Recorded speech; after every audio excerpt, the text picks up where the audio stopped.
change the whole situation here in this country. The jealousy and envy crippling me all the time. When people here in this country, all they do is sit back and lie. But the man with intention to struggle on, all he get is nothing but scorn. And when he start to rise, only then people criticize. But when they want high position, they would lie, they would fight, even take on others' life. Oppressing the poor man till he die. It ain't right, it's creating strife. Instead of working hard to move forward, all they do is playing backyard, doing so much wrong because they want a high position. Share the love, share the love.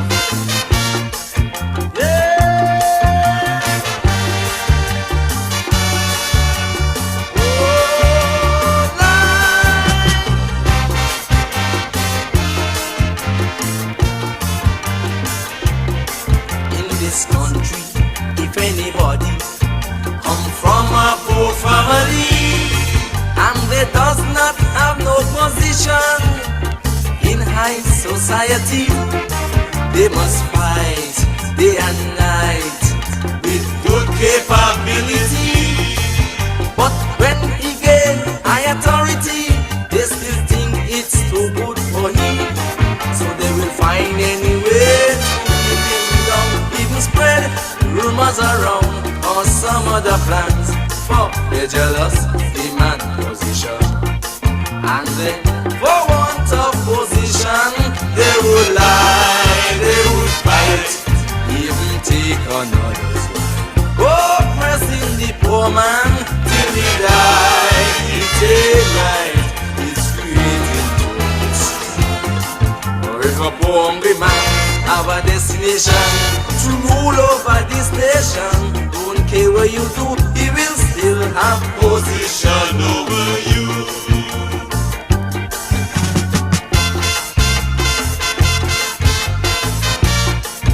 Yeah.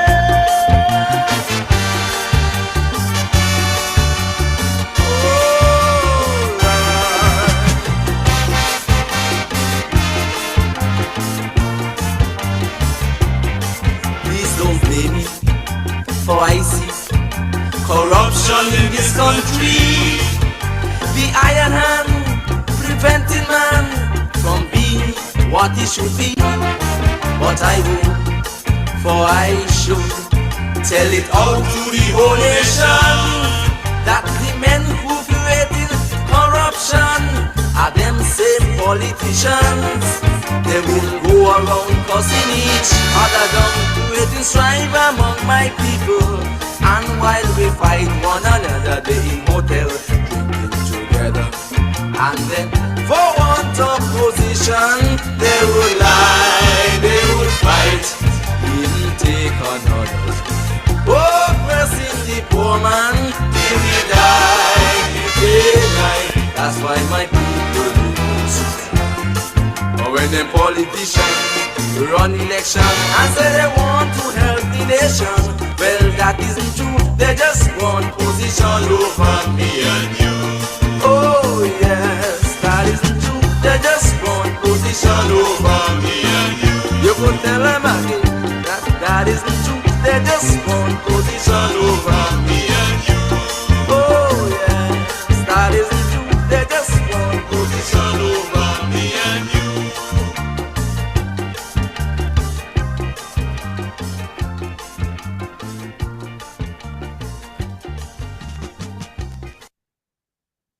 Yes, my good people, I'm DJ Mawisha coming to you live and direct from my bunker here in the Republic of St. Paul, St. Kitts. It's Saturday, January 3rd, 2026, and you just listen to the sound there of the man, Brother Lord Winter.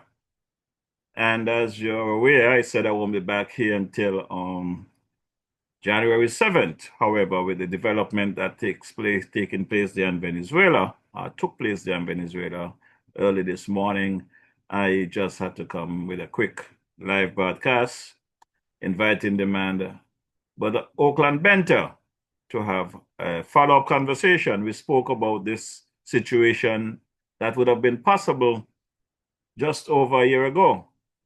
And some of our online viewers was of a view that we're talking nonsense. Well, my good people, the time has arrived and the action has started. And like anything else, we just have to bring a follow-up conversation. So without any long drawn-out introduction, I would like to invite the man, Brother Oakland Benter, to open his mic and let's start this conversation. Brother Benter, just before we get to the conversation, a quick synopsis of who is Oakland Benter, please. Sure, and good afternoon to your listening audience. My name is Oakland Benta, a former chief of police of the U.S. Virgin Islands, a former senator of the U.S. Virgin Islands, a vice president of a telecommunication corporation, and now I am an operation director under the Department of Justice, U.S. Department of Justice. Okay, thank you, Brother Benter.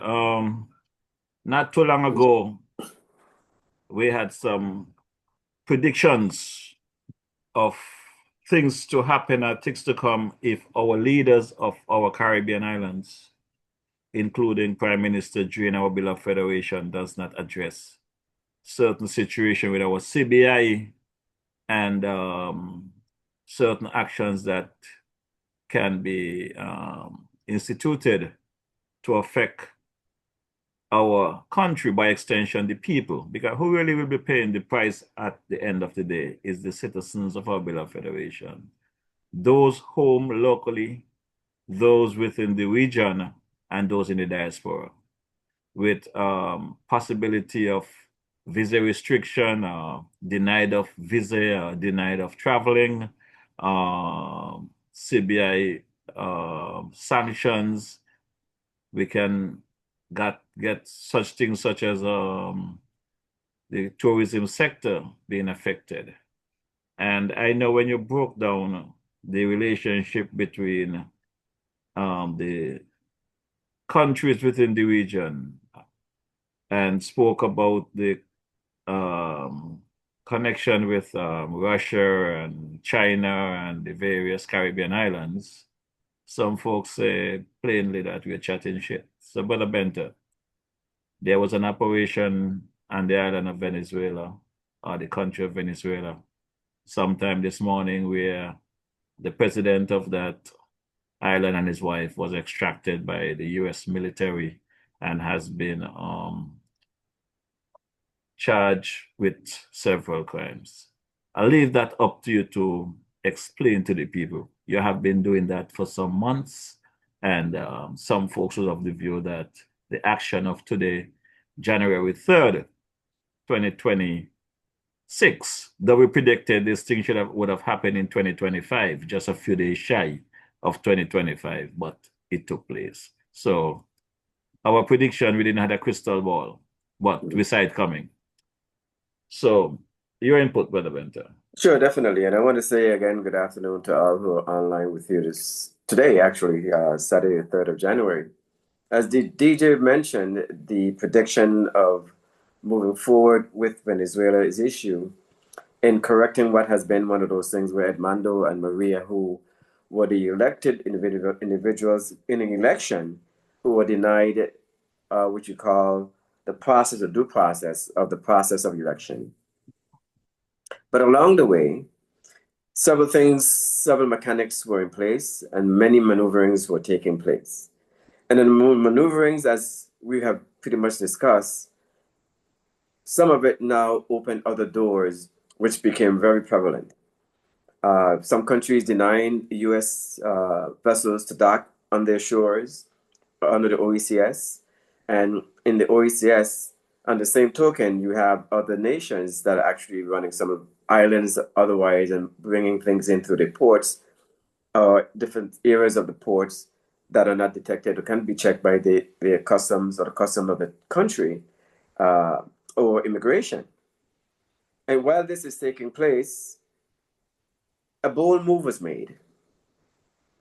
A bold move was made by the United States based on information obtained where countries decided that they were going to pledge their defense forces to join ranks with Venezuela in the defense of Mr. Maduro, or President, well, it's Mr. Maduro, because he's not officially a president of Venezuela, more of a fugitive from the United States. Many will be upset when I say this. But the connotation of where we're going to go with it today is going to take us somewhere else. The OECS countries, pledging your defense forces to join the ranks of Venezuela in support of Maduro if any nation bears arms against it.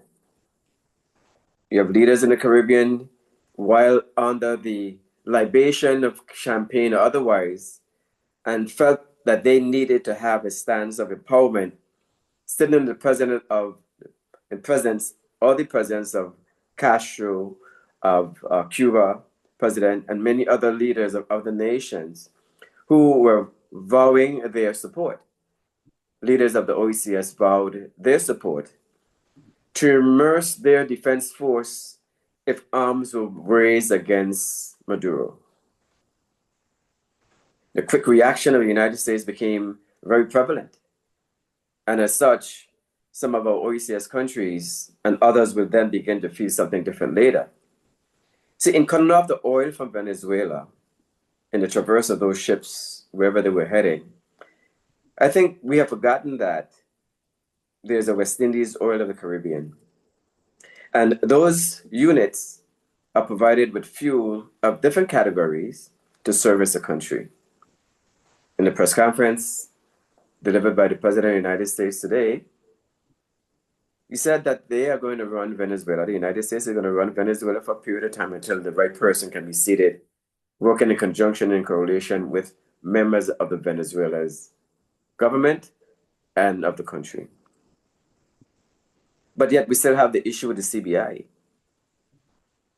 And while what they saw with the translation with some of the countries, our thing here today is to bear the information like it should be, to bring some semblance of corrective method or methodologies to this crisis that has been created by the leaders of these countries. And the crises are greed, money, fame, fortune, not sovereignty. Not sovereignty, not the lives of whom you have been elected to take care of, to make sure that they have a better life and a way forward in this community or in their community in a whole. Self. And the self became applicable because now you have sold your soul where you can't retrieve it. But your soul, the soul you sold is the soul of the people as well, because you are the leader of the country. Step forward. America now is in control of the oil from Venezuela. Well, a lot of our Caribbean nations still are in bed with China, Russia, Iran. And while some of the leaders are saying there's no issue, you can travel to the United States. Despite me sending warnings, let's adjust your language, because you cannot dictate to the United States who comes in under a program or a citizenship that you've afforded individuals.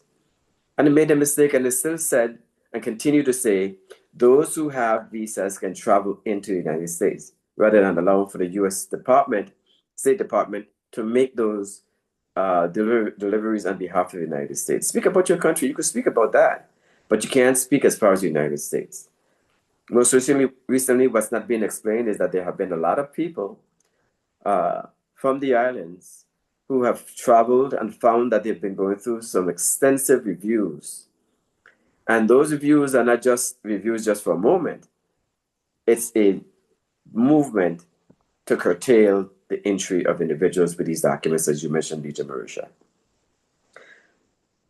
Nicolas Maduro, his arrest this morning for crimes that has been committed over the years, and now all of his allegiances and alliances who are out there now, they're trying to find a stronghold. And I want to caution all of them in the delivery as far as what they're going to be saying to the United States or to anybody in the world as far as working in collaboration and conjunction. Most recently, all of the prime ministers, or the majority of the prime ministers, sat with Marco Rubio in Washington, D.C. Some, through Marco Rubio's travels, met in Trinidad, Guyana, and of course, El Salvador. In those meetings, based on what came out of those meetings, it was said by the leaders of the government that they are all willing to work along with the United States of America. No one is removing, or no one tried to remove sovereignty from any of the leadership of any of the leaders. And I'm speaking very candidly to the leaders of the OECS and CARICOM. Game is played, checkmate is always a solution to the end. When you think you're going to fool the masters of war, who have played chess longer than you have, but not only that they've played the game longer, they have the armada to defend it. And it's realized that the safety, as we mentioned, DJ Marisha, this whole movement began because it became an issue with the safety within the backyards of the United States of America. A movement that a lot of people in our diaspora didn't see or understand. I was taken aback and with the intellectual factors of leaders in the Caribbean as far as what they promiscuously thought that this would not have been seen or detected, and that they would be able to work under a radar where no one would see or even comprehend within your own country what they're doing to their own people. Tomorrow is something that's not going to be beautiful within the Caribbean. Travel advisories for all American destinations and all aircraft from American destinations to the Caribbean have been canceled. To the Caribbean.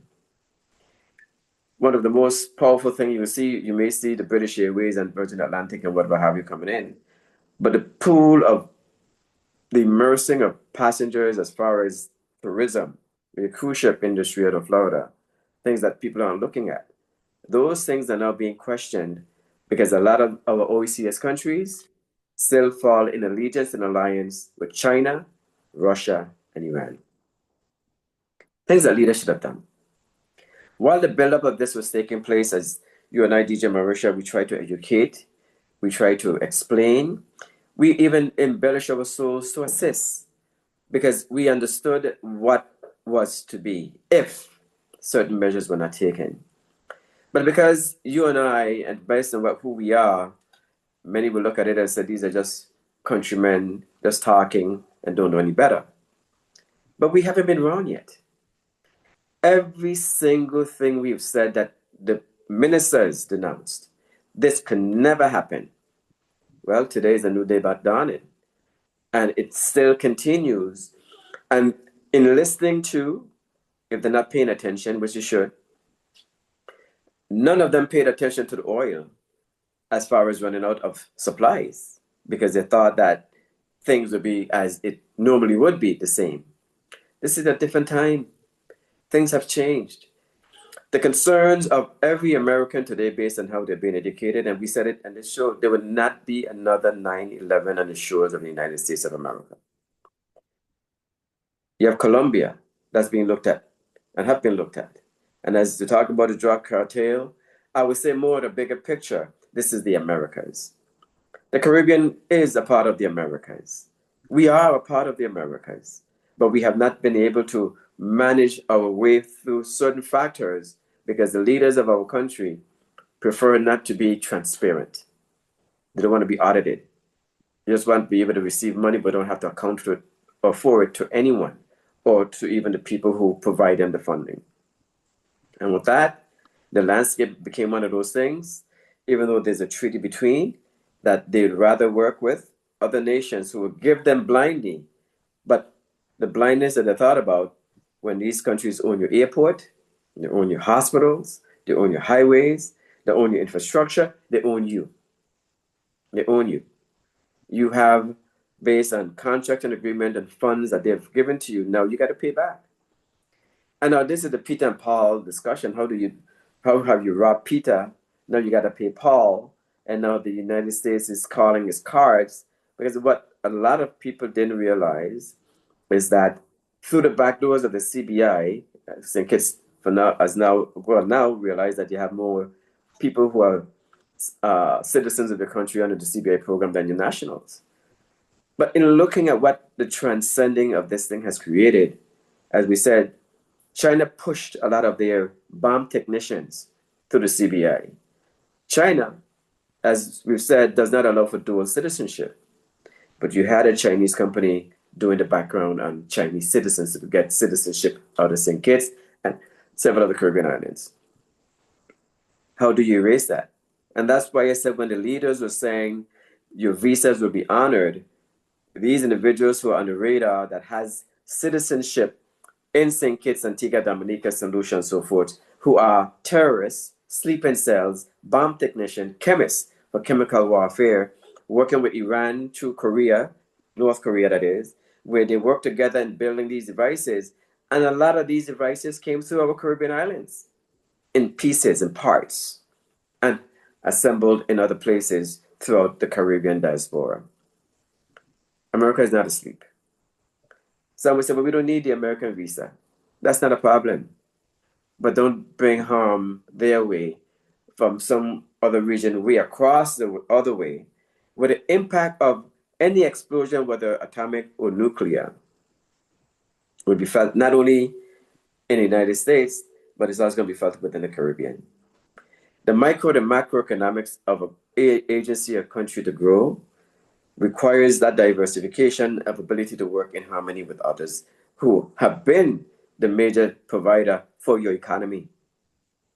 And when you look at your economy and your tourism industry, where are most of your flights that bears or brings those individuals to your show come from? Where are the ships that comes in with a lot of the tourists, whether they came from Hague or whatever place, many stop in Florida, that board a registered U.S. vessel and they come to the Caribbean islands. And some of those operators of these vessels are building hubs with support of the government agencies to expand in your country. That is economic suicide, economic genocide, because you've given away your birthright to another nation of people whose numbers and numerations are more than yours. The president said it clearly, and Marco Rubio said it clearly. We see some of the countries now have sent some of the doctors that are there from Cuba back to Cuba. I'm not beating nations because of a word, but we're looking at the sovereignty of life for the people who elect you to serve them. And these doctors from Cuba, many of our Caribbean members who have gone to Cuba, done well, got educated, became doctors, did well. But the residents of Cuba, a lot of them who have to travel out under this company by the name of Gayasa, which is owned by China, who have sent all these people out of Cuba to different countries as doctors, nurses, teachers, or whatever have you, where the Caribbean countries have been paying this company Gayasa, and Gayasa, through the funds that they make, build weapons against the United States out of the proceeds. And then they give the employees, the indentured servants, the sweatshop workers, even though people look at them professionals as teachers and doctors, they're paying a price, a severe price, because they're slaves, actually. They're not a doctor to come there and they own and can open their own office and be free to do what they want to do. They're owned by someone, owned by another country, not even Cuba. But we funnel and we fund this and we say it's okay.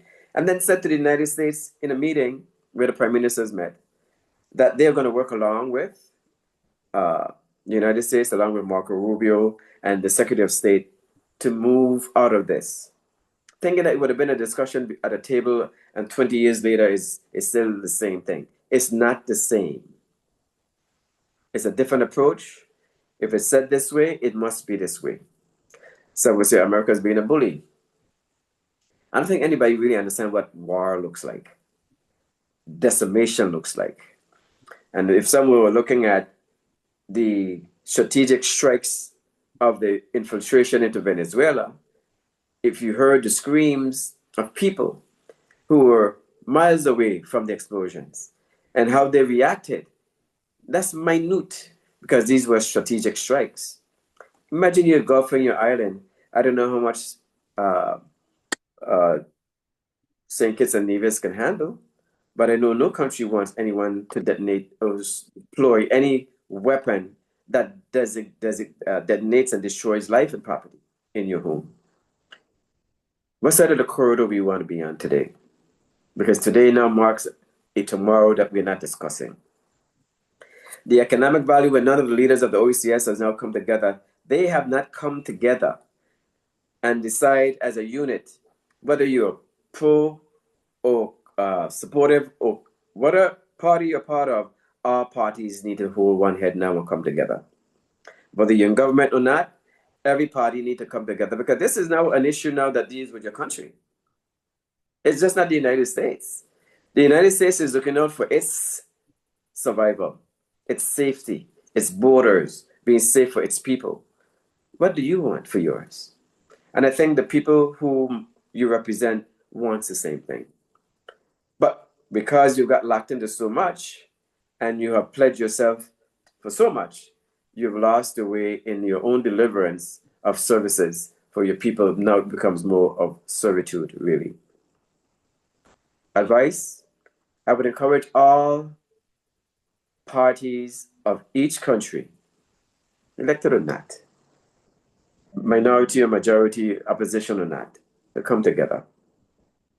And in coming together, what would be a martyr for some to recognize is that despite you as leaders of the country involved in whatever corruption you're in, that you realize now there's a semblance of responsibility that you have to bear for your people. And that means that you now need to now come up with a formula, collaborative formula together. And not just say that you can travel with a visa, but correct the issues with those you've given visas to or afforded to be able to receive a visa by way of the citizenship that you've afforded them. Sleeping cells is not an easy thing. A lot of these individuals are what you call sleeping cells. And while they're waiting to be activated to begin to immerse and create havoc somewhere else, a lot of them have an origin as far as how they got their documents. And how they got the documents and the leaders of the country who sign off on these things, you have a responsibility. It is your responsibility. And DJ, I am dumbfounded with some of the things that I've heard and I've seen, especially for great orators, great presenters, individuals who will speak it, but as soon as they leave the podium, they do something different. They come nationally and present the budget, they come nationally present the state of your territory, just on paper. When the fact of those who are listening to the state of your own territory, you begin to wonder, are they really speaking about where we live? Because you don't see it. You don't see the growth, you don't see the micro, you don't see the macro. What you see is pain and suffering. What you see is people looking for a handout. And then in some instances, when they can get a hand up, the very government push them back down. These are semblance of information that has been obtained based on numbers and enumeration of people based on what revenues these guys have generated and the accounts, as you and I have spoken about. And they have accounts all over the place hiding monies that's duly financing for the people of the country and the country, but it's in their personal bank accounts or family bank accounts, hiding away, stashed away. You know, when I listen so eloquently to all the leaders and I hear them, and I try to put within my own mind, where does the gumption come from? You speak so prestigiously on issues, but no deep inside, and the fact remains that what you presented is not true. You give them a little pittance to try to shut them up, figuring it's the majority. When we know for a fact that every citizen under the CBI program that are citizens born of those territory should have been receiving a dividends, not $300 EC, but a dividends in the numeration of over $11,000 a year each, baby to grandparents, whoever's alive. And we fail that. The economic growth of your country is dead, where people can't even begin to say we can eat bread. And so many are still begging for a loaf from a neighbor or friend because they can't afford it. We've made our people impoverished. Rather than growing a cycle of an economy that grow in a way that people can thrive, we have taken that basic instinct of the humanitarian value of your constituents away, that they become dependent.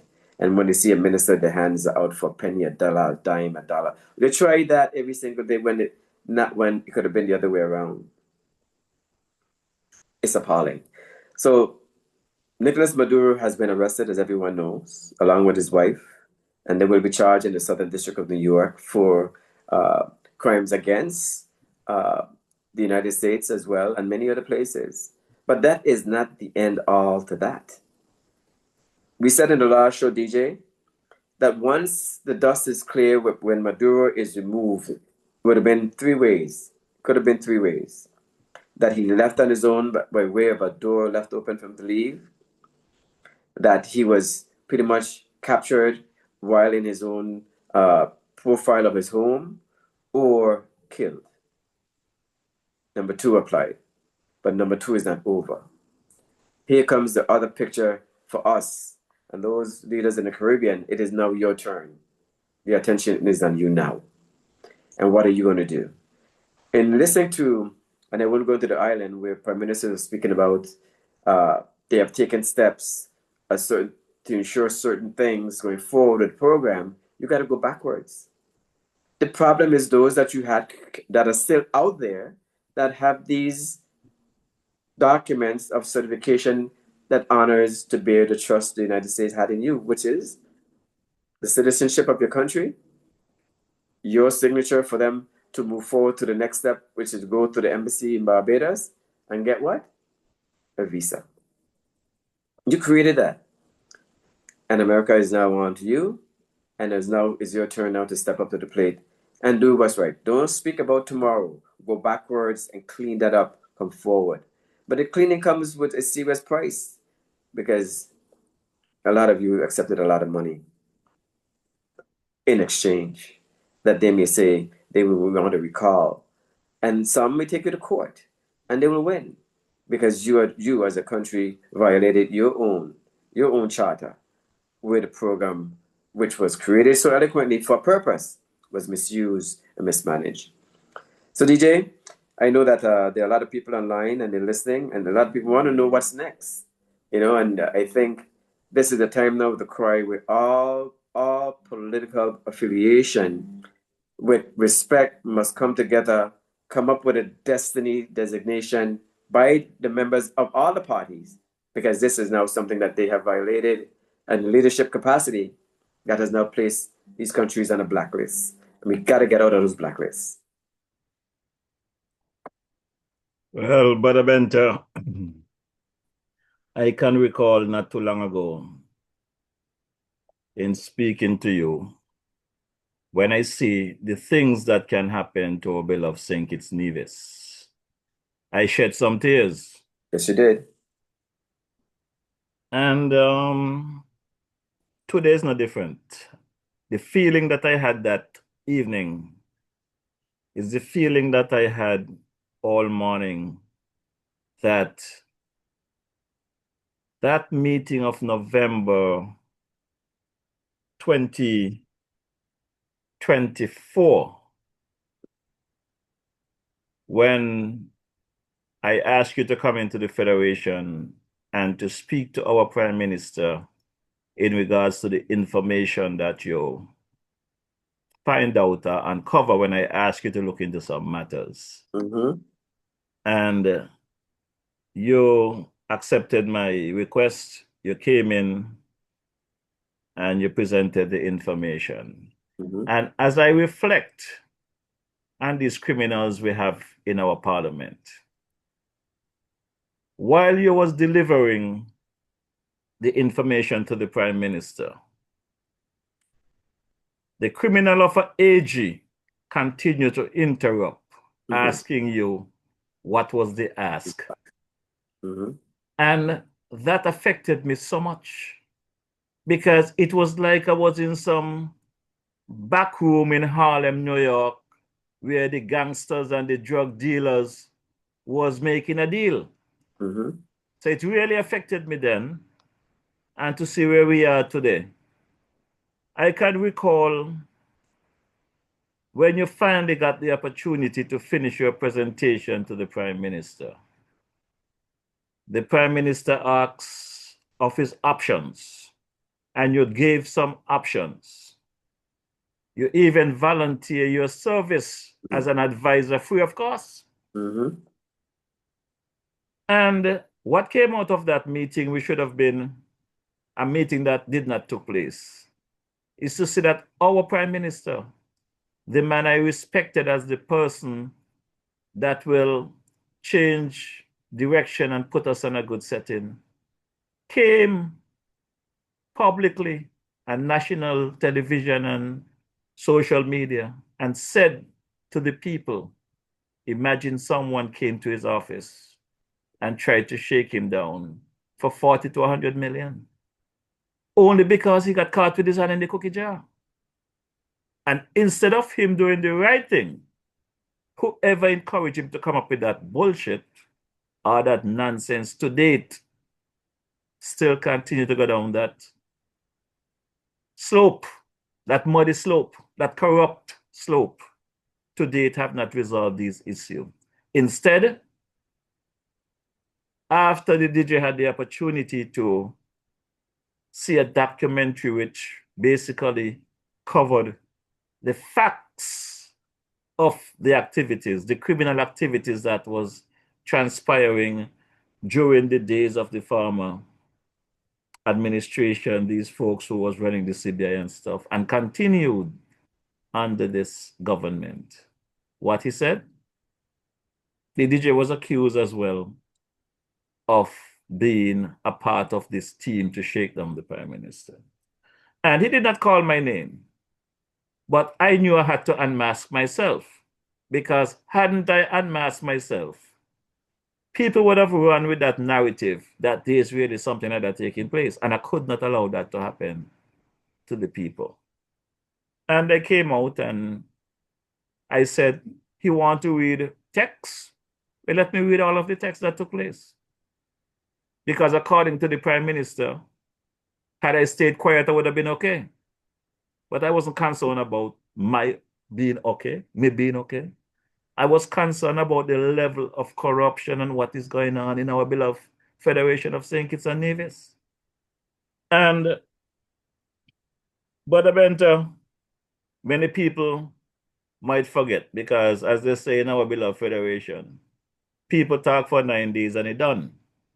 Well, I think by now folks have realized that the DJ don't just talk for 5 days. I have 9 days. I've been speaking for over 5 years consistently on the same matter. If it was wrong on Monday, it got to be wrong on Friday.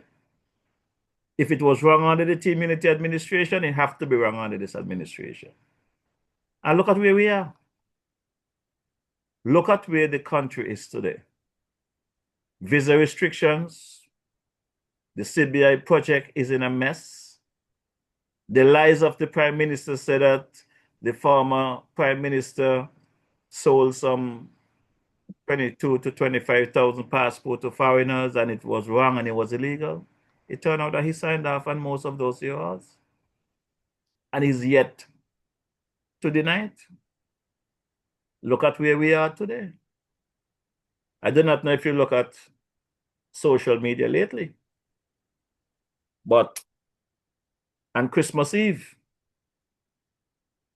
well, prior to Christmas Eve, really, the Tuesday, I got some information some weeks back that the Ramada Hotel here in St. Kitts, in my area here, in this Hilding area, I got some information that the Ramada was closed. But since it was in budget season, and we have two representatives in this area, in the likes of Dr. Denzel Douglas and Dr. Joel Clark, I decided to stay quiet and give them the opportunity to present whatever during the budget debate. I did not really have the opportunity. I did not take the time out to listen to those hours and days of lies coming from this corrupt regime. But I was able to get some clips of some of the bullet points, as they would say. And it was very disturbing, because someone told me the only thing that Dr. Douglas might have mentioned, that of the Ramada was that they're looking for investors. So when budget was completed and nothing was said about the closure of the Ramada and the possibility of the Galaxy Group selling their shares or their interest in that hotel, I decided to go down there on the Tuesday evening and did a live broadcast. The place was dark, and there was a lot of complaint by online viewers that the place is dark, they cannot say anything, but that was the intent. The intent was to show that the lights are off, the place is dark, the place is locked tight. And the following day, which was Christmas Eve, in the afternoon, I decided to do a follow-up broadcast to show the people the actual Ramada Hotel. And somewhere in my life, walking across the road, I decided to stroll down the public road towards the beach and give an update and the access to the beach, because this is a place in my younger days growing up, I spent many Sundays with my grandfather. We had family living that area down there in the estate, the Geralds, the Tintin, the Kings and stuff. So upon going down that road, which is a public road, I realized there was a security guard to the left. I had a conversation with him. He told me that there's dogs down the road. Now, when he said there was dogs down the road, I never anticipated what I encountered. The dogs that I encountered down the road, as a former chief of police of the Virgin Islands, I know the type of dogs that you guys use for canine services and otherwise. These were the kind of dogs that I encountered going down that road. Dog that I could not win a fight against. But the more disturbing situation is that when the dogs was released from the area where there was, because in the distance I saw two individuals of Chinese descent, a young lady and a gentleman, in the yard in the back where the dogs were. And as I walked down the road, the dogs came towards me. And I was trying to calm the dogs down, using my dog voice, calling them doggy, doggy, see if they would quiet down. But they still continued to advance towards me. And when these two individuals, the male and female, came out on the road, I basically asked her, at least on 4 occasions, can you please call off your dogs, before she could even call off the dog. But it didn't stop there. This young lady intercepted me and wanted to know who I am and what I'm doing there. And I told her who I was. I'm a journalist trying to see if there's access to the beach. And she basically denied me access and lawfully held me there with the dog, the two dogs there, and telling me to leave. The gentleman also telling me to leave. Now, a lot of things could have happened in that short space of time if they had encountered a DJ 20 years earlier, 25 years earlier, 30 years earlier, who would stand up for his right and don't think about the consequences. But I tried to basically do not escalate, try to de-escalate as much as possible. So she decided she's gonna call the police if I don't leave the area. And I acknowledged, tell her to call the police. And before the police can get there was a security guard and his boss, I guess, intercept me as well and tried to give me some information about the area there was purchased by the Ramada folks, and if I want to do any recording in that area, I would need to seek permission. And I asked the individual at the time, the security, are you a Kittitian? Yes. You live in St. Kitts? Yes. Do you know the laws of St. Kitts? Yes. But at the same time, this individual is telling me that the public road I am on is now a private road, and asking me, suppose the developers bought the road from the government. I said, man, the government they might be able to sell each of us and sell the mother, but they cannot just sell the public road. During the time I was there conversating with the security, the police came. And again, the police too came with the same conversation, that there was a complaint launched that I come onto their property without permission, and whatever else the complaint was. And the police is trying to tell the DJ that they bought all down there, which I had to intercept the police and try not to have her embarrass herself. So I intercepted her conversation and said, you know, I do not know what they teach you guys in police training school about our constitution and the laws, but let me break it down for you that public beaches must be accessible at all times by citizens, residents, and visitors alike. There's nothing such as private beach in St. Kitts Nevis. And I went on further to discuss the fact of this Destiny project that they're trying to bring on Nevis with some 10,000 families. I understand in the definition of families on that project is 4 people, 4 persons, a boyfriend, girlfriend, husband, wife, and 2 kids. So you're talking about 10,000 by 4, 40,000 people on Nevis. The population of Nevis at the time is only 13,000 plus. So Nevis will be overwhelmed by these kind of people. And I try to marry the situation with these folks. If I am intercepted in my community here in St. Paul's by a Chinese or a Taiwanese or Hong Kong or whoever national, where they use dogs to stop me from walking on a public road, this is just one individual. Could you imagine having 10,000 of them on Nevis telling citizens they cannot go to the beach? And it leave a very bad taste in my mouth in more ways than one. Because as I play over the situation in my head, eventually the police went and got clarity from, I guess, a superior and came back and said that the road, it is a public road, and I do have access to get to the beach.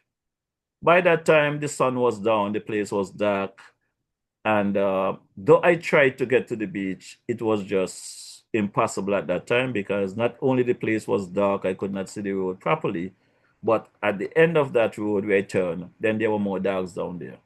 Bigger dogs than the one that I got winning from the very beginning. So my Christmas Eve was not a very happy Christmas Eve. And I came home and I tried to analyze the situation because in my life, on a daily basis, doesn't matter what I encounter, I always reflect to see how my day went, the people I might encounter, the conversation, what is the best way to deal with it, what did I do correct, what could I have done differently, because I believe in positivity. I believe in helping. I believe in growth. I don't think at this stage of my life, I'm up on the hill going down to the next side towards my grave, that I should be here fussing and fighting with anybody. This is where I should be making a difference in my community, making a difference in my country. Not like these corrupt politicians that believe that their bank accounts and their high life of living is more important. Some people left this federation, traveled out to wherever. Some of them had no intention of coming back.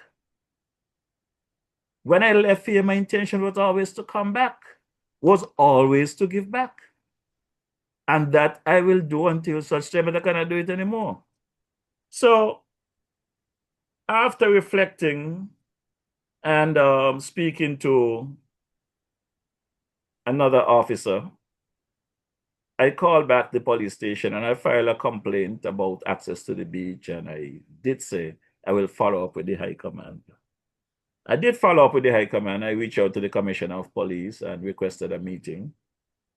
He did respond the next day and told me that he would get in touch with the secretary to see his schedule and get back to me. Well, this was last week.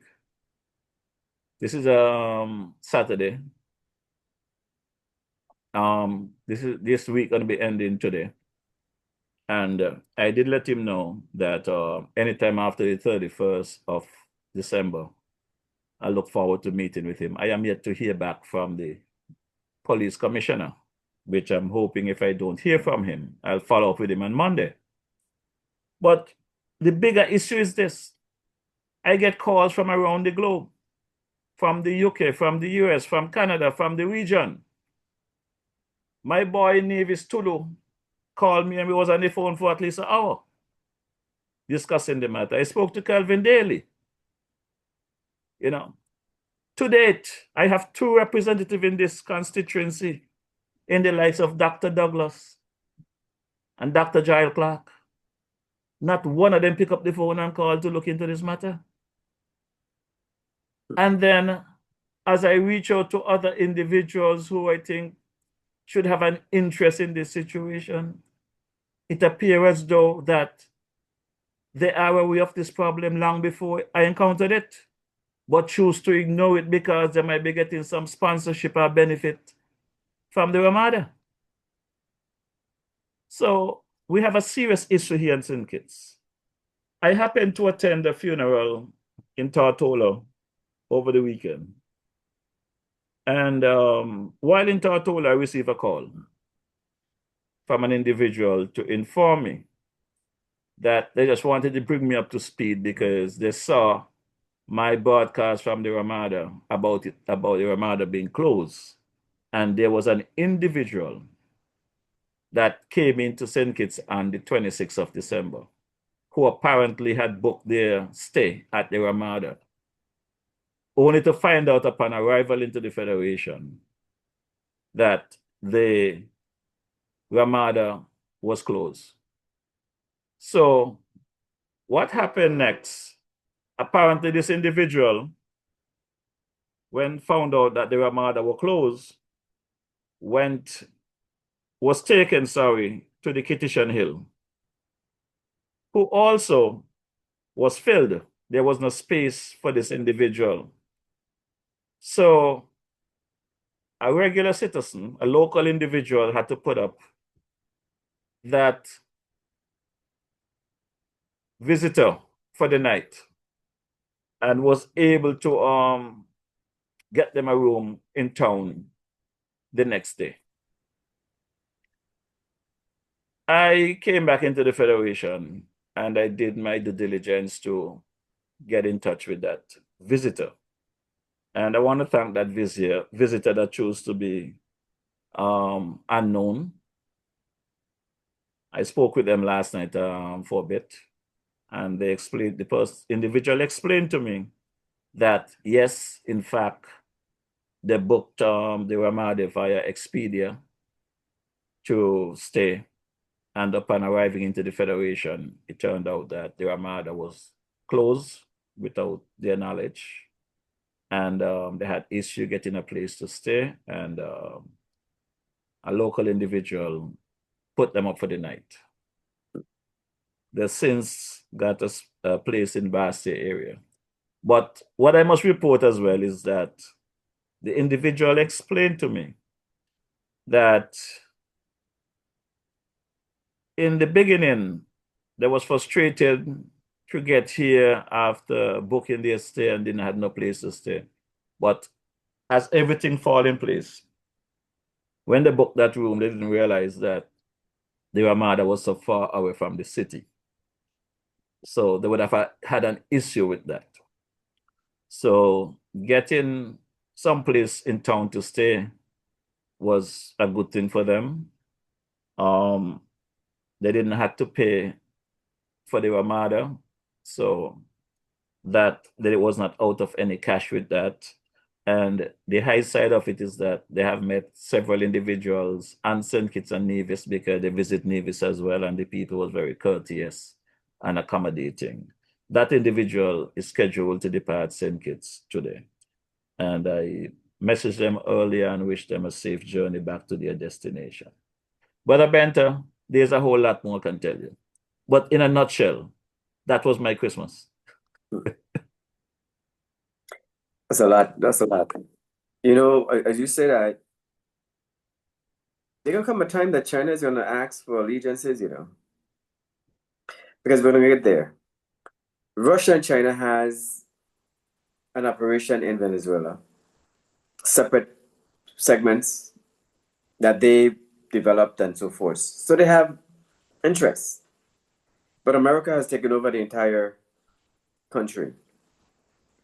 China is going to call for that day of all that they have funded within this diaspora to join them based on the allegiance that they pledged. And it's not going to be a pretty thing. And to hear this story about you educating the police officer, as far as I know, that every single beach within the OECS is public. It's something that our forefathers grandfathered in to our constitution, to the laws, the governance, that every beach on the island that you are from must have public access because the beach belongs to you. A lot of realtors today, when they're selling properties, they sell long tracts of land, and the government allow for it to be parceled that way without making sure to designate a walkway, driveway for the public to get to the beaches.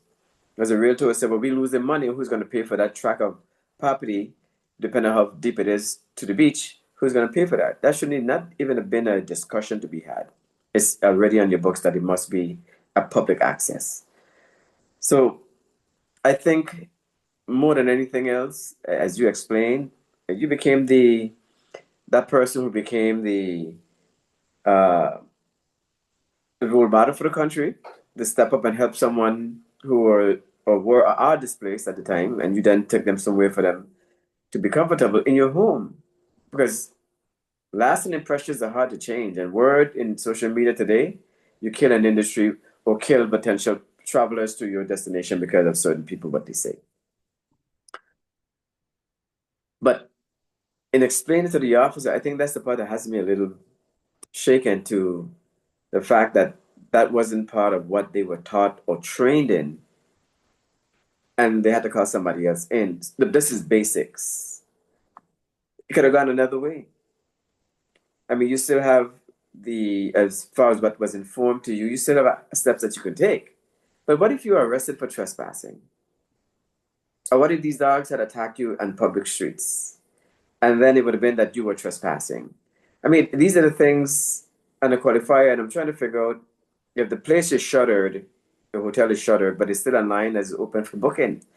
So how many people, because somebody's answering the Expedia line that says they're open for business. That's how Expedia works.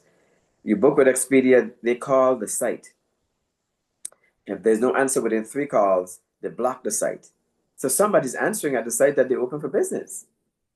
So you book, you get to the destination, there's no one there to receive you. But the way it works, Expedia, when you pay, you get what you call a virtual credit card to the hotel. You don't have your actual credit card. Expedia took that from you. You paid Expedia. Expedia send the hotel a virtual credit card, and then the entity enter that virtual credit card that goes directly to Expedia that pays them. So Expedia, I think they take about 10 or 15%, and then they get the rest. Somebody's answering the line and defrauding individuals and travelers. So I don't know how they booked, but if it was through Expedia, that they need to make sure to check and confirm and cancel out 100% because they still have that virtual. They don't have their credit card. But Expedia, when you book, Expedia take it from you, out of your credit card, and they send them a virtual. So that person have to look at that and make sure that it's completely cleared. And file a complaint with Expedia if the hotel is shuttered. It's quite alarming though. With everything that's happening which was one of the most significant financiers for the countries, where the OECS countries and all that's going on with Venezuela. No one is saying anything. You realize that? And not saying anything based on what's happening. Where does these islands fit in? Because there's a spin-off to the islands and the actions that they have taken along with what they pledge. What are they saying? As opposition leaders, or opposition of the opposition in government, they can actually ask for a meeting with the State Department. They can. You don't have to be the government to have a meeting. You're in a position that you can request a meeting. And the meeting that you can request is one that said, this is not the sentiments of the people of the territory XYZ, XYZ. But somebody has to be a voice for the country, for what's coming. I feel bad in saying it this way, but something is coming. And what's coming is not pretty. But as you notice, it have to happen for it to be felt. The prevention is never a method that we apply. We always want it to happen first. Whether or not they blow up the hospital or they blow up the schools, it have to happen first before you act. You know that your economic sovereignty is in jeopardy. That the entire program that has destroyed your economy in a way, enriched those, yes, but it destroyed your economy, and a threat to other nation that's not going to lay down and roll over is now in front of you. Where's the push for that exchange? Now, when Maduro realized that the end was it was close, his mistake that really innovated the movements was kidnapping 4 Americans, possibly 5. That was one of his big mistakes, as a tool to barter, right? To negotiate. America does not negotiate with terrorists, kidnappers alike. You may lose the victims to a certain degree, but a casualty of war becomes something completely different. He lit the match, but didn't expect that it would be snuffed out. And he became the fuse at the end. And now the country now is trying to get itself back together. Why are all of the OECS countries waiting for that to happen? I would say Prime Minister Skeleton is dormancy and quietness with this whole thing, where they gave accolades to China, and the accolades to China in support of China, in realizing that this is an issue. They're trying to work out a formula to come to the table. The other islands, they continue to think that everybody's asleep and foolish. I urge that they don't take any chances with this president. This is just his first year. Got 3 more to go. In 3 months, the impact of a decision to the region will destroy your country. 3 months. The funny thing about it is I didn't want to say anything. I said I would leave it until after the fact. But as you mentioned, the opposition can request a meeting with the State Department. I am not recognized as a opposition in St. Kitts Nevis, though I have registered a coalition called the Citizens Empowerment Coalition. But I must say, I too has a pending arrangement to have a conversation with the State Department. And it's not something that I want to do, but I will give the Prime Minister the opportunity to have that conversation with me. And the opportunity, yes, that conversation with me. And that will determine whether or not I meet with the State Department. And the time for that to happen is a very small window. A very, very small window. But somebody have to save this, our beloved Federation. Mm-hmm. So, but DJ, before you get after that one, because what you're saying has a lot of relevance. It does. My thing is, you're on the right course, and you should ask for that meeting. Bringing along some of the others if they want to come along, or do your own. Interpretation and understanding of what's before the nations now is the understanding and the camaraderie to work in unison. For them to understand that this is not a joke.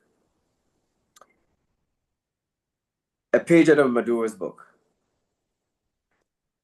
And what they've done with a lot of civil servants in putting them in harm's way for things that they have no party or participation in. The people of St. Kitts and Nevis were not the beneficiaries of the CBI funds, but they will be the end game to this. Who feels it more? Yep. Is he going to understand the rationale? Because as soon as he finished with the meeting with Marco Rubio, we were sitting down discussing this. And again, like I said, I am an operation director. And we're sitting down and we're discussing this. It wasn't a good 2 weeks later that he's in Cuba and pretty much denouncing the meeting and the pledges that they had with the Secretary of State, Marco Rubio. Astonishing that people would think that these information would never be had, and not understanding that on the ground, in any segment that there's a threat to the United States, I don't think they understand how the CIA operates. There's nothing about them and their family, no crab hole that they go into, their girlfriends or who friends or whatever friends they have that is not known. Their whole life is an open Bible. I don't think they really realize that this is a new era of espionage. It's a new era of safety. It is a new era of sovereignty.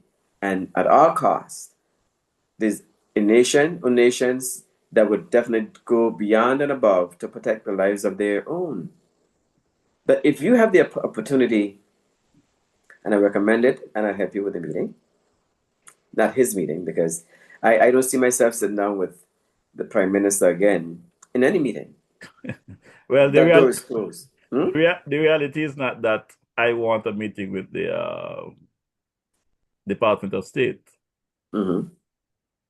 The recommendation came to me to meet the Department of State. I agree with that. I have been holding off and having that conversation, and I have been holding off from saying yes. But as I look at what is transpiring and what is coming down the pike, I cannot see myself knowing what is about to happen in this region. What can happen to this country, the effect that is going to have on the people of St. Kitts and Nevis, and for the sake of love of a friend or a prime minister or a political party or a colleague, that I must let the citizens and the country pay the price. And the reason why I say this, I know you know this much. You are there, and I know you have a pretty good idea of what is taking place. The prime minister is well aware that several of his colleagues and citizens of this country and other folks that has attained citizenship by investment from the CBI has been stopped at the US borders and have been interrogated over the past months. And he played it off like nothing happened. He played it off like this is not taking place. The foreign minister, Dr. Douglas, at a press conference, knowing that citizens has been denied that re-entry into the US, who are going to university there as a result of all that's going on, and try to act like it's okay, it's no big deal. Citizens have been denied opportunity to get visas and other stuff. There's a lot of things that have been happening over the months, and they're pretending like nothing is happening. So, as a good citizen of this federation, and with everything that I know is taking place, and with everything to come, I have a responsibility, not just as a citizen anymore, but as a journalist, to bring the information to the people of St. Kitts and Nevis. Whether they want to accept the information or not is up to them. But nobody going to tell me that, well, you knew all of this before. Why didn't you say something? Another situation we have here, Mr. Benter. And I know some people might say, well, you know who the owner of the lands are. Why don't you release their names? That is not my intention, to release the name of those landowners. I did my due diligence. I found out who owned those lands, that the prime minister been playing around with people's mind, telling them he's going to have this smart hospital built, knowing that these lands are privately owned. And the hospital cannot be built there unless they go through the process of eminent domain or whatever process to get these lands. But what the Prime Minister has done, because he promised that this hospital will start in December, to try and keep the people blindfolded, he went out there and presented some papers to some, whether Taiwanese or Chinese individual, said they presenting completed plans to the people and put up a billboard and the boundary line of those lands. The Prime Minister knows very well that he does not have the lands to build that smart hospital in that area. The Prime Minister knows very well the building department of St. Kitts Nevis cannot approve plans on a piece of land that he don't own. So to come and tell the people because Victor Williams and them leading him down the wrong road, continue to bullshit the people of St. Kitts and Nevis, and he continue to follow them. These advisors that he have keep misleading him. How could the Prime Minister come to the people of St. Kitts and Nevis in this big drama presentation that he's presenting plans ready to start construction, knowing he don't have the funds available to build that hospital, knowing that those plans cannot be approved for lands that he don't have? This is the kind of Prime Minister and the kind of government we have in St. Kitts and Nevis.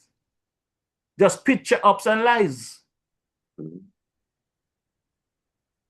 I am well aware that the Prime Minister asked for 7 acres of land to build a smart hospital.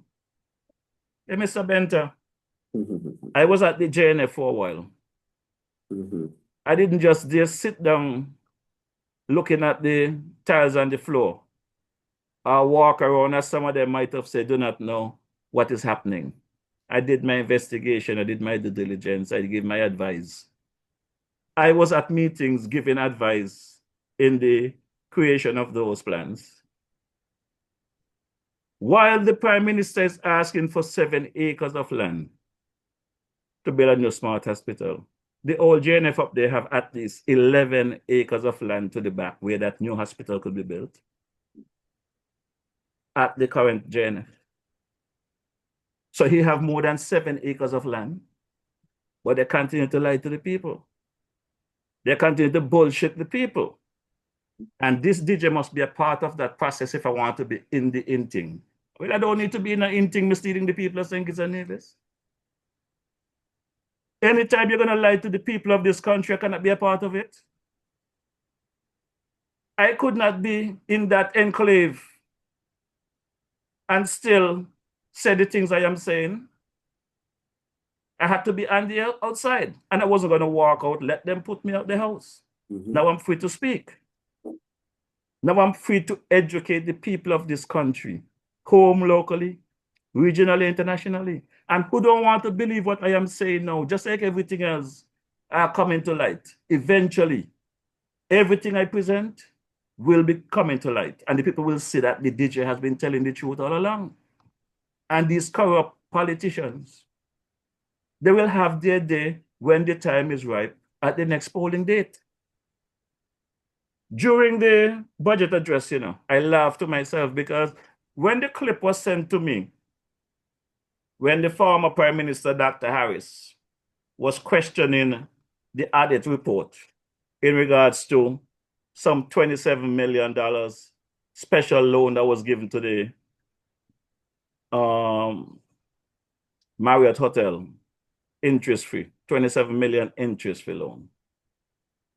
Dr. Douglas interrupted Dr. Harris, tell him he cannot just speak about that and misleading people. He must state where he getting that information from. And at first, I thought, well, Dr. Harris caught Douglas with his pants down because Douglas did not read those reports. But upon reflection and re-examining the situation, Dr. Douglas is not that dumb and that backwards to go into Parliament without reading the audit reports. So I am of the view that Dr. Douglas won't in favor of Marriott getting that $25 million loan, interest-free. And he decided to highlight it. And that's why he challenged Timothy Harris in Parliament. Because, mind you, we got citizens in this country who might want a little $5,000 here and they can't get it. And if they do get it, the interest is up to 11%, 17%, 5%, 6%. And these are strugglers, citizens who are struggling. Reginald Francis is going to hell with them right now. Glenn Bauer is going to hell. The folks at Firesby are going to hell. You understand? And don't worry, we talk about that project over there in the southeast, Christoph Harbour. They get away with murder over there, while citizens are struggling. And down here, they were murdered. Now, these folks want to tell me that I am supposed to support these corrupt behaviors. The prison project in Estridge, this DJ supposed to support these nonsense. The Destiny project that is proposed for Navy South Coast, the DJ supposed to support these things, while citizens are struggling and cannot get benefits. There are poultry farmers and other farmers in the Federation cannot get feed for their animals and their chickens. They are losing them, and there is no place to help these farmers to get feed or to get compensated for their animals that they lost as a result of the negligence of this corrupt administration. Mr. Benter, the party just started. Today is the 3rd of January. The party just started. We're going to be in election mode very shortly, but the DJ been there since 2025. And when I start to drop these things, it's going to be like a domino effect. It's just too much this country have gone through in just 3 simple years. This government is in their 4th year in their first term, and they're not going to see a second one. In 3 years, over $708 million in deficit. You understand? 800 and over $708 million in deficit in just 3 years.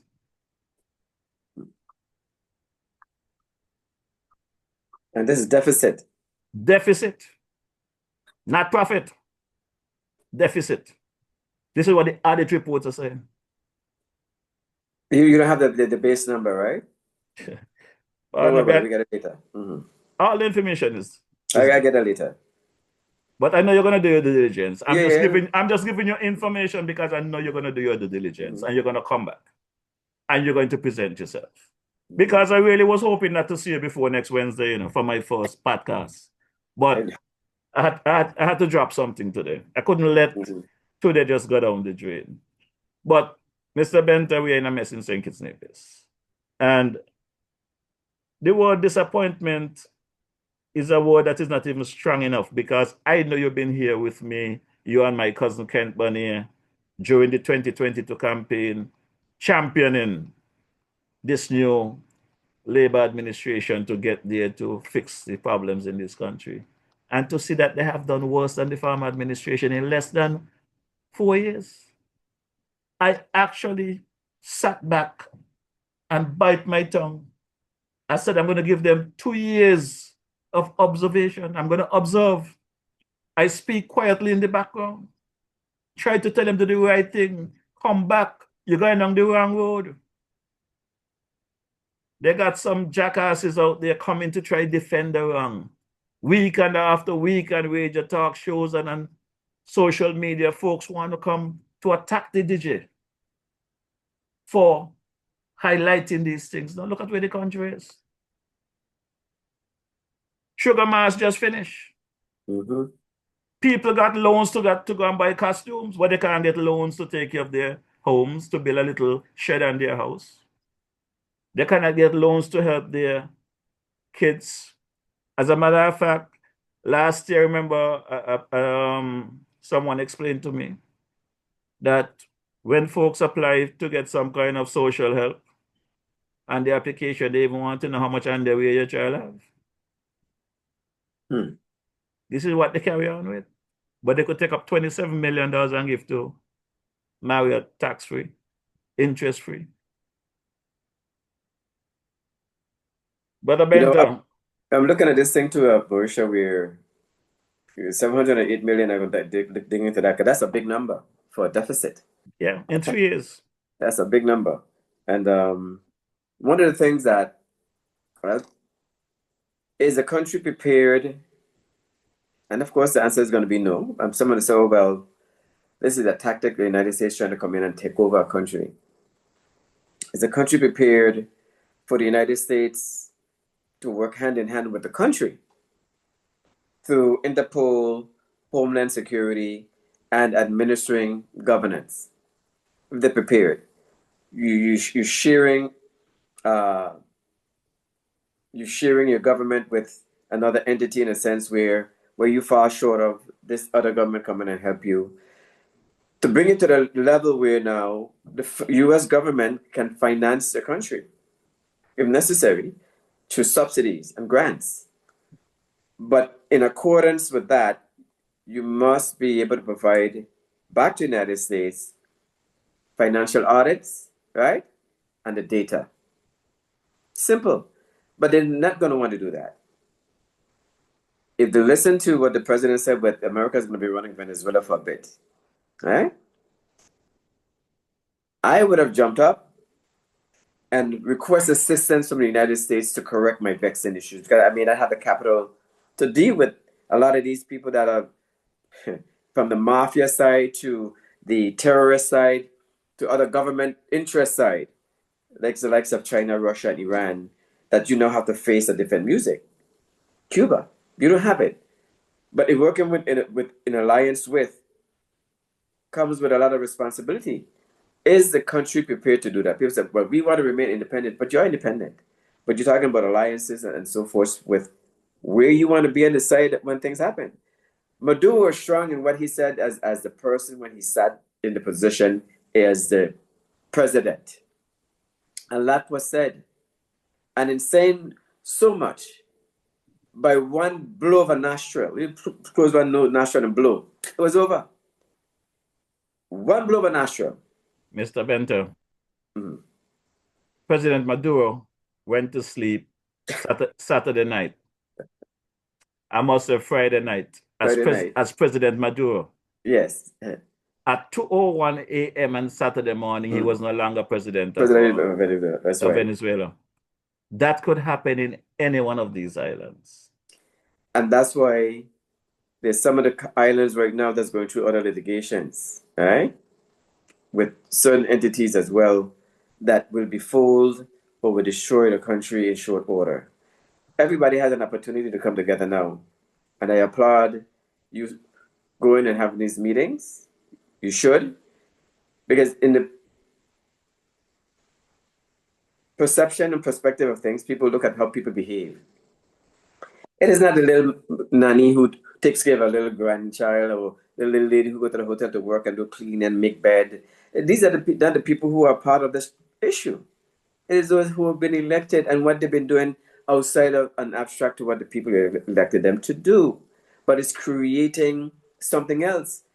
As the president said, and as Marco Rubio said, and as the Secretary of War said, Hexet said, that they're here to stay in the Caribbean. They're here to stay. I don't think they understand what that means, They figure that, okay, Maduro is gone, it's done. No, it has just begun. But I said this to you last week during our conversation, Mr. Bento. I said to you, I don't think that these governments in the Caribbean understand that the United States not going to put this kind of resource in the Caribbean just for a couple of months. And walk away after, no. No, this thing, they have to get results. And You it's know going to be what- for a very long time. You know what we was realizing in the United States? I'm speaking things I can talk about. And you've heard me speak about Eugenia Charles with Grenada. When she went to President Reagan in 1983, where the defense forces of the OECS couldn't match what was taking place in Grenada. Here we have the same scenario in a different way. But the individuals who were rescued, how much does Grenada owe the United States for that insurrection which occurred in them where America didn't collect a dime? You know how much they owe for that service? And Grenada pay for that? Huh? And then let's go to some of the other benefits that we received to the OECS, where now our dollar, the OECS dollar is pretty much what, 270, 260 to the US dollar? And all the other stuff that goes with it, with a significant trust that empowered the OECS to be one of the big countries that all of the other CARICOM nations wanted to get into. Because an exchange in Jamaica for a EC dollar to a Jamaican currency and a TT to the OECS and the exchange is an economic war. How can we suffice when a lot of these other countries are the one that really feeds you by way of trailers and ships that come to your shore? How are these ships going to get there? Some by air carriers. How are those air carriers going to get there? And with a massive air shutdown within a region because of protecting your backyard is what's happening. It is time that leaders, become bipartisans, and work on behalf of your people. Because there was a plan to build an army, and a lot of people don't know this. Venezuela had a defense force, I call that, okay? Yes, they had jets and had boats, but I call it a defense force. But there was a plan to build an army, bringing CARICOM and the OECS all together, of the 40 million plus people through CARICOM and the OECS, with Venezuela, Bolivia, and some of those other places emerging, including Colombia. And you think that the CIA will sit down and let that take place? Huh? They thought that the CIA were going to allow for China, who have an island off of Antigua, and what they're doing on that side of the isle, to continue to work right under the veil of what? Partnership and helping alliances and in the region and helping each other. When it really, in fact, really and truly, China has been planning longer than you and I have been on this earth. And our grandparents have been on this earth. And on and on and on, because they are looking at a destiny. We to just think about waking up tomorrow, right? And going to work and doing what we're doing. Or maybe a vacation next year. But we're talking about centennial plannings that we are not a part of. Very much far ahead. It's going to cut short.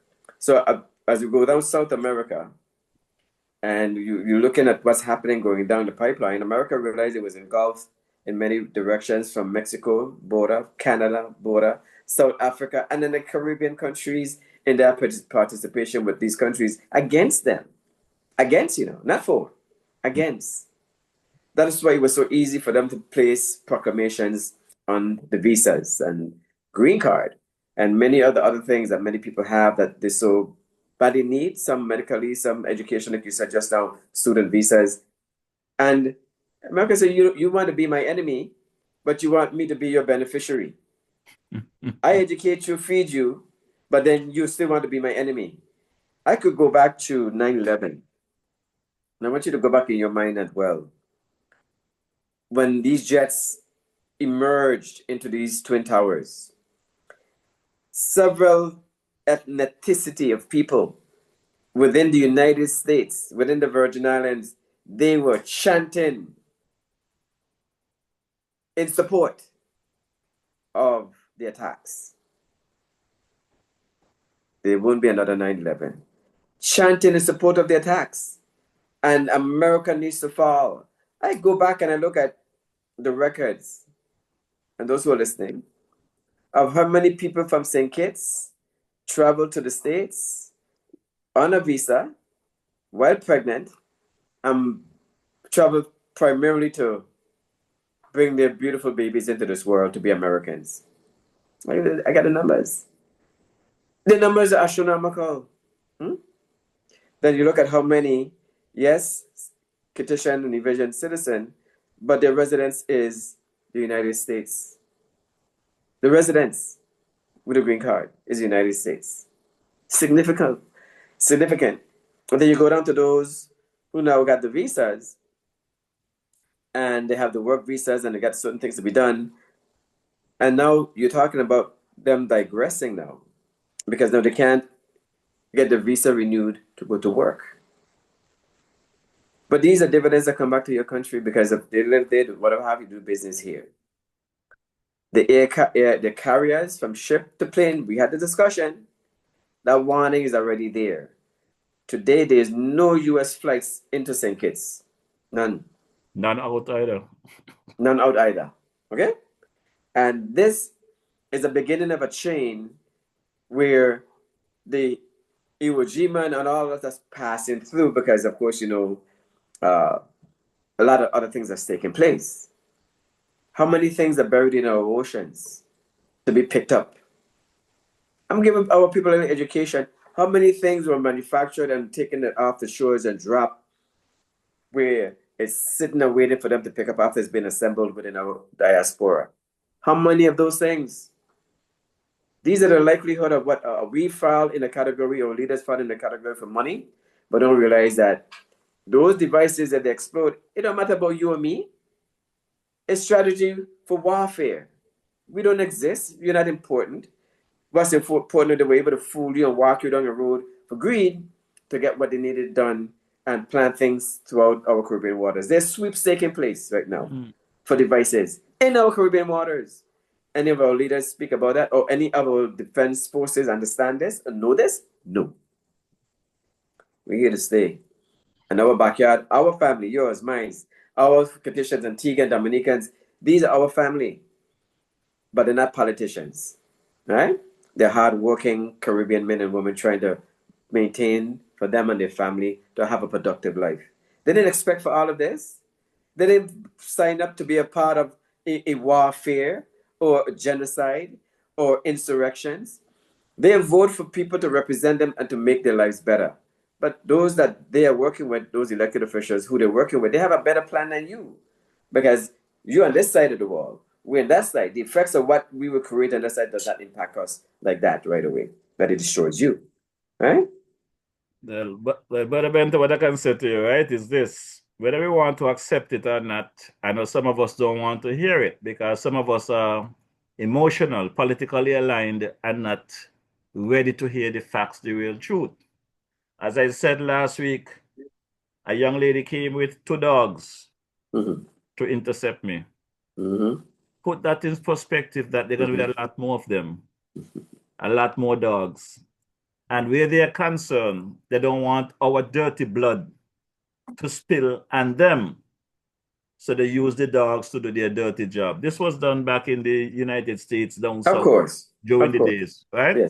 Yes. And the reality is what it is. I know as I traveled across the globe, and I have traveled to many places and meet our people of St. Kitts and Nevis.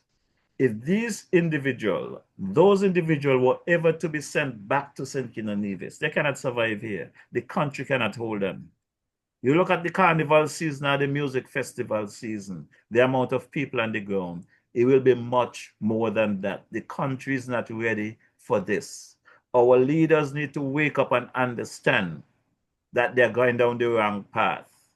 Our people need to understand that we are their bosses. And if they're not going to do right by the country and by the people, we have to remove them. It's as simple as that. You know what amazes me, Marisha? You just mentioned Sugar Mass you had. Ended when? Yesterday? Ended yesterday with death, stabbing, chopping up. Oh, no. People dead. Oh, no. Oh, no. And Brother Benta, I am going to drop a track and I'm going to give you a chance to do your closing. I'm going to let you have the final say. So just hang in there and get your thoughts together. Thank you.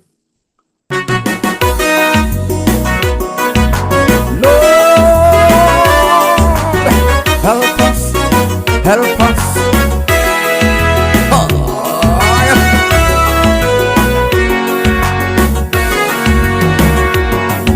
Listen, look around everywhere in confusion. In our small islands, even at United Nations.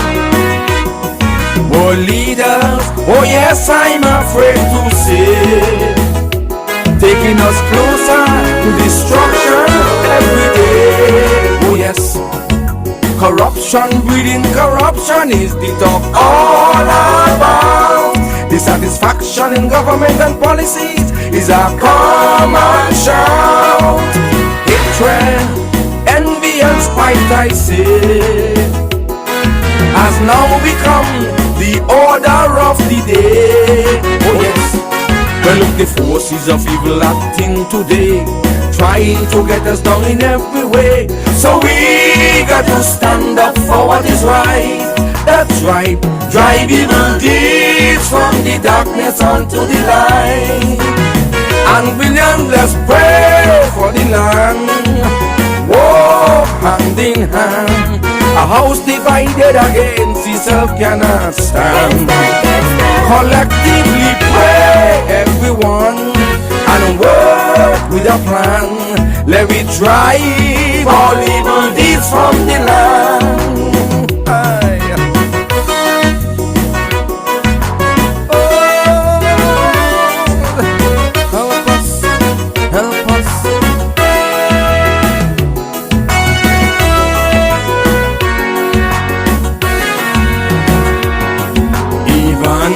Right around here in our country, there are 10 situations you can clearly see.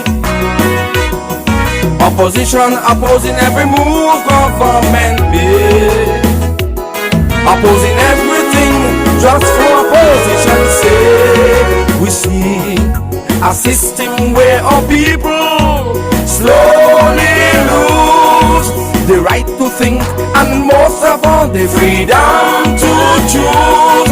In a regrettably so-called tourist industry, workers are fired without warning, without mercy. So you see, hungry mothers with their children to feed, trying desperately to fulfill their needs. A high price of survival we have to pay. Oh yes, evil force is increasing every day. And billions, let's pray for the land. Walk hand in hand. A house divided against itself cannot stand. Collectively pray, everyone, and work with a plan. Let me drive all evil deeds from the land. Aye.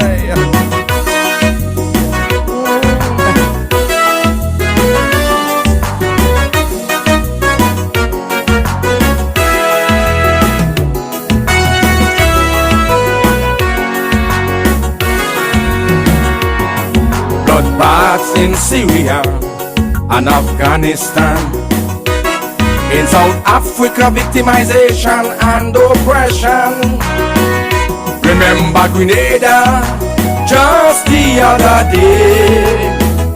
A military junta destroy all that stood in its way.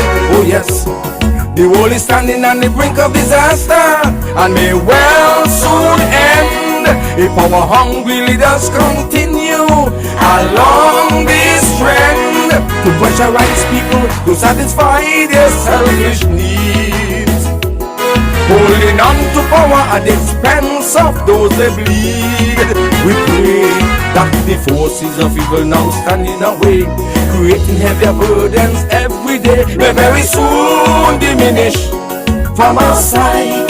That's right, bringing brightness where once there was night.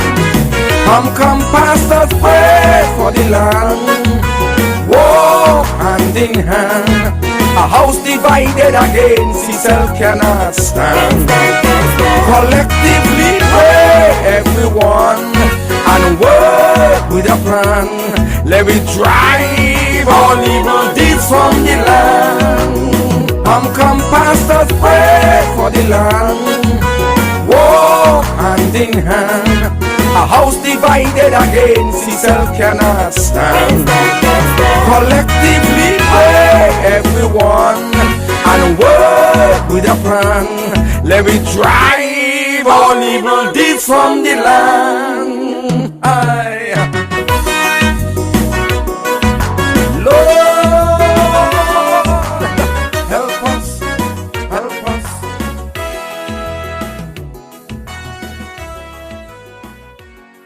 Yes, sound of the man Lord Ranger by way of Sunday Pointeske to the Anguilla area, now reside in the London area in the UK. Good evening, Brother Ranger. Hope all is well with you. Yes, Brother Benter, your final. Sure. Just want people to know that Nicolas Maduro, you said about president, is now in custody of the United States. There's an interrogation process that will take place. What is going to come out of that? Because now every man will swim. His wife is also implicated to live free. What is he going to reveal about CARICOM? And what is he going to reveal about a lot of discussions with some of the Caribbean leaders and what they have said and what they have done? The ALBA is an issue that existed a long time. I know it's a different language. I want people to research ALBA, where the Caribbean nations merged their GDP to Venezuela, Bolivia, Cuba, to increase their currency, the sucre, to be valued more than the US dollar. What was the scheme and the plan behind all of that? There's going to be a lot that will be said as they begin to collect data. Where will we fall? That's why I'm saying, Marisha, take the leap of faith, reach out, sit in those meetings with the Secretary of State of the State Department, because what's going to come, because you know, something you think that you don't see, you don't know, that you never know. That's what they're thinking. As long as they don't see me, but the body as big as an ostrich, and they stick their head in a hole, but don't realize the body is so big that you still see it, it'll never be uncovered. The people of the Caribbean, my brothers and sisters, this is a real test of the moment for all of us.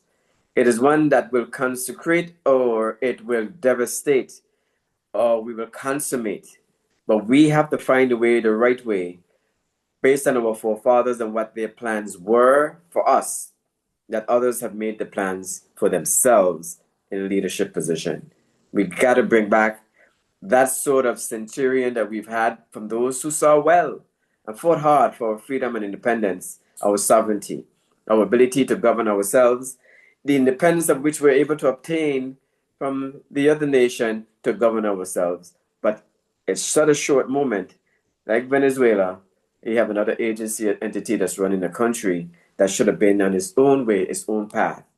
But we have ours to look at. And what's the damages that we've done?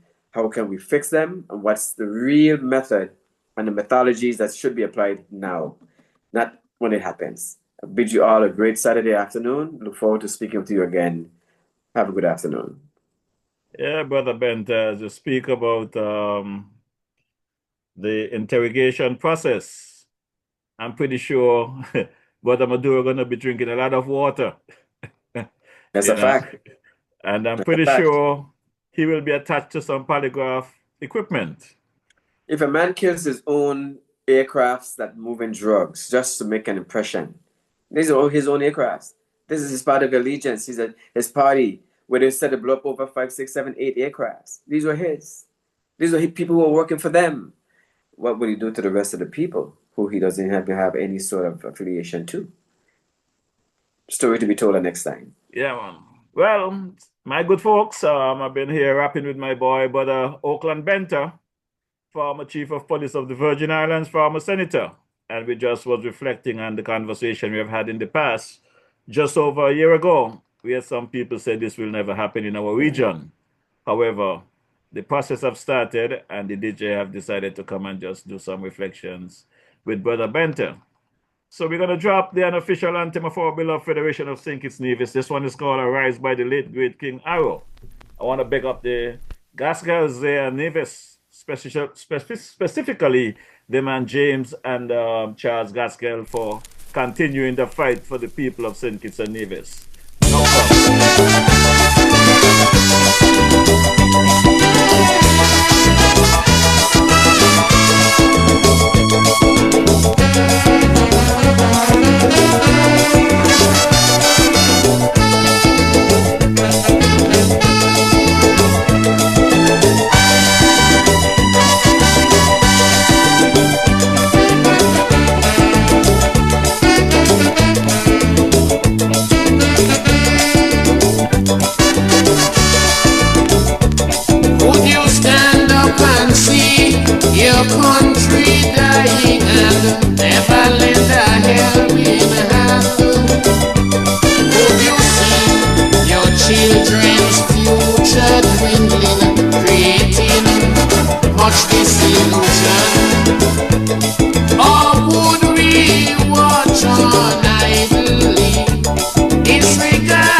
unification, building a brand new nation.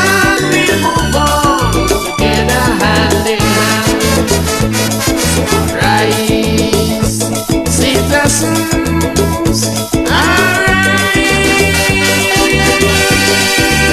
The country is yours, all yours, still yours.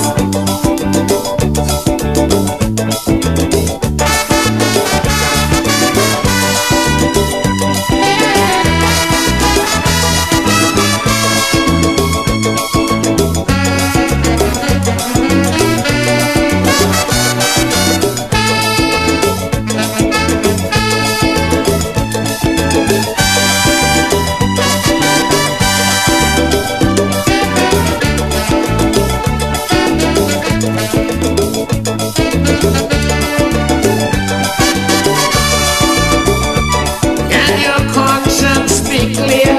Indulging corruption or misusing public office, being accused of unemployment and crimes, or disrupting a citizen's peace.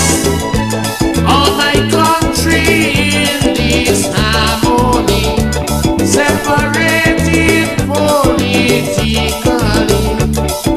Hatred for a brother, cannot love each other. No, I say no, potato. Citizens, let's unite and stand up for rights, all our lives and our lives. Let us reintegrate and correct our mistakes. Reunification, building a brand new nation.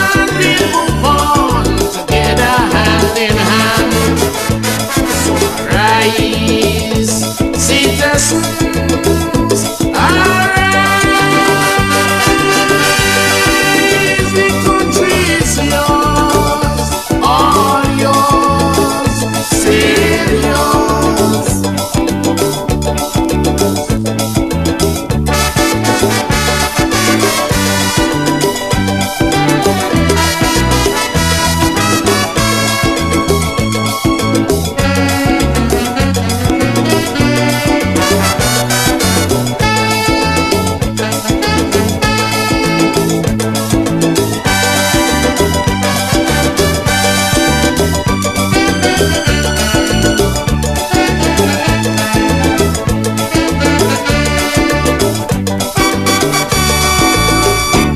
Yes, my good people, and that brings us to the end of yet another successful podcast. I want to take this opportunity out to just thank the good folks there at Island Purified Water, the best water people there at Main Street, Newton Ground, St. Kitts. I want to big up the man brother Scatter, the man brother Powell, for keeping the DJ hydrated when he's in our beloved Federation. Until such time as we meet next Wednesday afternoon, next Wednesday evening, my good people, Wednesday, January 7th, I bid you a peaceful weekend. Hope I don't have to come back here before next Wednesday. Brother Benter, hopefully I'll see you next Wednesday if you're available. I know you're a busy guy these days. Godspeed.